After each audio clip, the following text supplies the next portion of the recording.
Y a-t-il, avant que je mette aux voix, des demandes de prise de parole? Monsieur Gauthier-Boucher.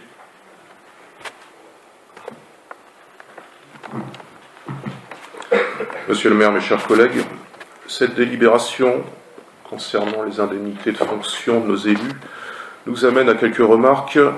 À l'examen de ce tableau, nous prenons acte du fait, effectivement, que nous travaillons à enveloppe constante, que ces indemnités restent inchangées, en dépit de vœux répétés de notre groupe depuis 2 ans qu'elles soient revues à la baisse. Nous ne sommes décidément pas du même monde, tant nous comprenons mal ce qui peut justifier 3 000 €, 4 000 € ou même 4 500 € mensuels pour ces indemnités qui viennent de plus parfois s'ajouter à celles d'un mandat au conseil communautaire. Nos interrogations demeurent également sur le fait que le poste de premier adjoint soit encore à ce jour mieux indemnisé que celui du maire. Nous aimerions avoir un éclaircissement à ce sujet. L'argent facile est-il donc le seul motif d'engagement de cette majorité? Nous pouvons nous poser la question lorsque nous constatons, au-delà du maintien des indemnités à leur niveau initial, que, en dehors du maire et de ses adjoints, l'ensemble des conseillers municipaux de la majorité bénéficient de délégations. Ils ont ainsi une indemnité de 545 € qui ne paraît être justifiée que par l'attribution de ces différentes délégations, excessivement nombreuses à notre sens, puisqu'on en recense 19. Astucieusement, la mairie a donc attribué ces 19 délégations thématiques à l'ensemble des conseillers municipaux de la majorité en dehors des adjoints, alors que nombre d'entre elles auraient certainement pu être rassemblées dans des ensembles plus larges. Qu'est-ce qui vient justifier, par exemple, que les thématiques de l'environnement et du cadre de vie soient éclatées en 4 délégations? Consommation responsable et échange équitable, espace vert naturel et de proximité, déplacement doux, propreté de la ville. Il n'y a pas grand-chose qui justifie apparemment que ces délégations soient scindées, sinon éventuellement le fait de donner un petit hochet à chaque maillon de l'union de la gauche. Ainsi mis en place, en tout cas, ces délégations légitimes en retour ce taux d'indemnité à 545 €. Et qu'est-ce qu'on ne ferait pas pour faire plaisir aux copains, finalement? Tout cela fait cher payer pour entendre les anonnements de Madame Degnaud, la candeur de M. Rennevotte ou le silence de M. Lecomte. Finalement, nous nous demandons même si les élus du Front National ne sont pas ceux qui coûtent le moins cher à la collectivité entre leur assiduité en séance, leur nombre d'interventions et la pertinence de celle-ci, bien sûr. Quant aux autres élus de la majorité, les nazériens jugeront si ce nombre de délégations est normal et s'il est normal de même qu'un certain nombre des 10 élus touchent mensuellement une indemnité qui n'est pas anodine, qui est l'équivalent de la moitié d'un SMIC, en prenant rarement, voire jamais la parole.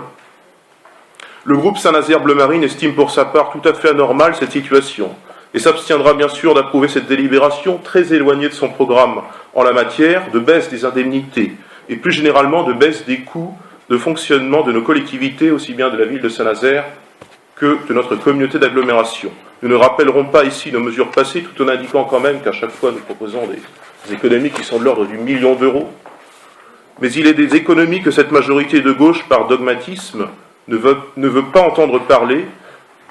Eh bien, il lui en coûtera cher, de scrutin en scrutin, et nous prévoyons d'ores et déjà l'érosion de son capital électoral. Monsieur le maire, mes chers collègues, je vous remercie pour votre attention. Merci, monsieur Gauthier-Boucher. Il y a Marc Arnaud qui me demande la parole. Merci, monsieur le maire. Monsieur Boucher, vous parlez de faire plaisir aux copains, j'ai bien entendu. Alors, je ne vais pas revenir sur la délibération en tant que telle, puisque vous l'avez vous-même détaillé et vous expliquez vous-même qu'il n'y a pas d'augmentation des indemnités. Il s'agit simplement de remplacement de Mme Viollet-Lucas par une autre adjointe, Mme Céline Gérard, et donc l'entrée au conseil municipal de Mme Priou. Vous parlez de copains. Alors je vais vous parler de vos copains. Alors c'est souvent dans le sud, je suis désolé. Je vais parler du Var, de Luc, en Provence. De la ville voisine de Cogolin. Et l'UFN en 2014. Donc 2 villes passées au Front National. Qu'ont fait les maires de ces 2 communes lorsqu'ils sont arrivés à la mairie?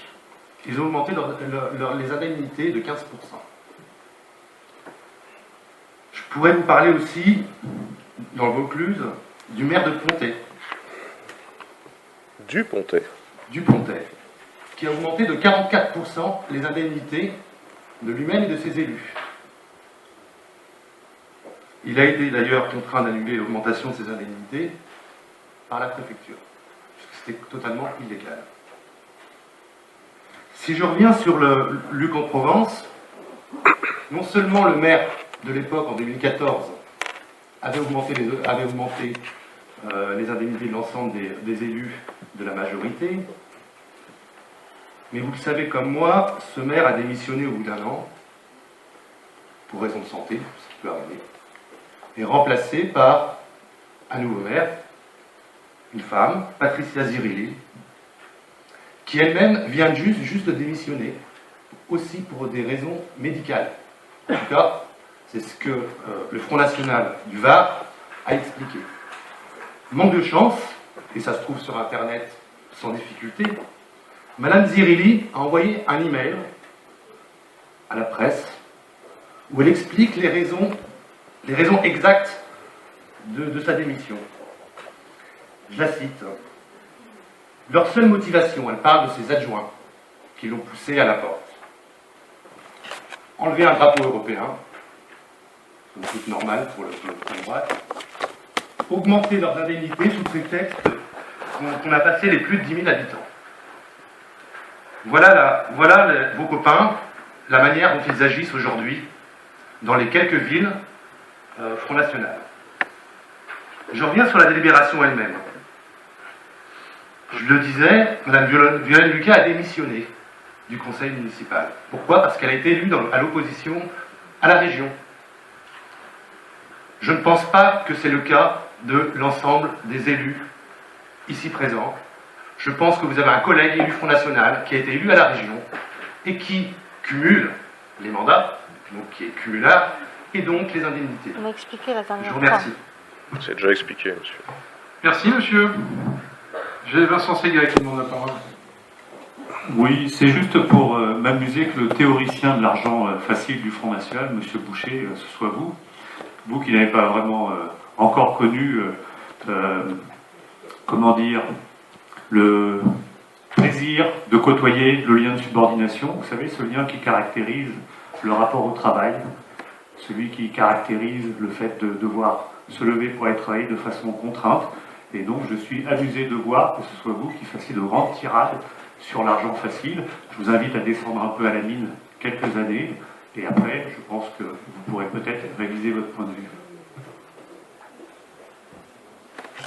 Merci. Y a-t-il d'autres prises de parole? Madame Sarah Tricher a demandé la parole. Vous l'avez. Oui, merci. Vu que la délégation que j'ai a été directement attaquée, citée, pardon, je me permets juste une petite remarque. La consommation responsable, les échanges équitables, ça n'a pas vraiment de rapport à voir avec l'environnement. Je sais que pour vous, l'environnement, c'est quelque chose d'un peu nouveau, l'environnement patriote. Mais quand on parle de commerce équitable, c'est pas l'environnement, il s'agit de lien social. Voilà. Et la façon des échanges qui sont faits entre les gens, ce n'est pas que de l'environnement. Merci. D'autres prises de parole? Il ne faut pas non plus surestimer ce type d'intervention. Hein. Vous savez, c'est le fonds de commerce du Front National, hein, donc à un moment donné... Alors oui, une petite prise de parole, s'il vous plaît, puisque M. Boucher a vraiment envie d'entendre le son de ma voix. Ben la voilà, M. Boucher. Merci. Alors, vous parlez de hocher, hein, c'est ça. Ma femme aurait été vraiment très contente si c'était vraiment agi d'un hocher. Cette semaine, j'ai fait à peu près 6 heures de réunion. 6 heures pour préparer effectivement la future concertation du plan vélo, qui va arriver donc d'ici le mois de juin. Je travaille aussi beaucoup avec les services en ce qui concerne toute la sécurité routière, M. Boucher. Ça me demande énormément de temps. Énormément de temps que je partage avec un vrai travail, puisque je suis par ailleurs prof, et dans cette mission, je parle énormément. Donc je vous promets, quand on sera prêt, je vous parlerai de plein de choses, du vélo et de plein d'autres choses encore. Merci, M. Boucher. Monsieur Renaud. niveau quand même, puisque je suis interpellé. Donc en tout cas pour moi, le pic qui m'est envoyé est un encouragement à poursuivre, puisque en tout cas pour vous, le travail que je mène vous pose problème. Eh bien écoutez, pour moi c'est un encouragement à continuer, comptez sur moi pour continuer à vous embêter. C'est après une insulte que vous avez délivrée à l'ensemble du conseil municipal, c'est une imposture de plus, ça suffit. Très bien. Sur cette délibération, y a-t-il des avis contraires? Et le Front National ne vote pas contre. Il a dit qu'il Vous savez pourquoi il s'abstient. ne vote pas contre? Il s'abstient. Parce que c'est écrit dans le guide. Sur le Front National, quand même. Tout est là. Tout est dedans. La presse, mesdames et messieurs, vous pouvez l'avoir sur Internet. C'est le guide pratique de l'élu municipal du Front National. Tout est prévu. Tous les éléments de débat sont là. Comment voter, comment répondre, que dire, quand communiquer. Tout est là. Il n'y a plus de surprise. Des avis contraires? Unanimité. Abstention. Et bien voilà. Abstention. Abstention. L'abstention, c'est pas un vote. Alors supprimez-le. Donc il y a 3 abstentions. Je me permets quand même, il faut en prendre lecture. Celles et ceux qui nous disent Le Parti communiste que a le nous même prenons document. les ordres à Solferino, je ne sais où, regardez, lisez ceci. Mais prenez un peu de liberté. Lisons le programme de M. Hollande, monsieur le maire. Le TAFTA, c'est pas un document dont vous vous servez non plus? S'il vous plaît, ici on se tient. S'il vous plaît, messieurs. C'est y compris marqué sur la page que vous devez avoir un comportement irréprochable. Suivez-le. Je vous rappellerai régulièrement les articles. Délibération numéro 3. Commission communale pour l'accessibilité.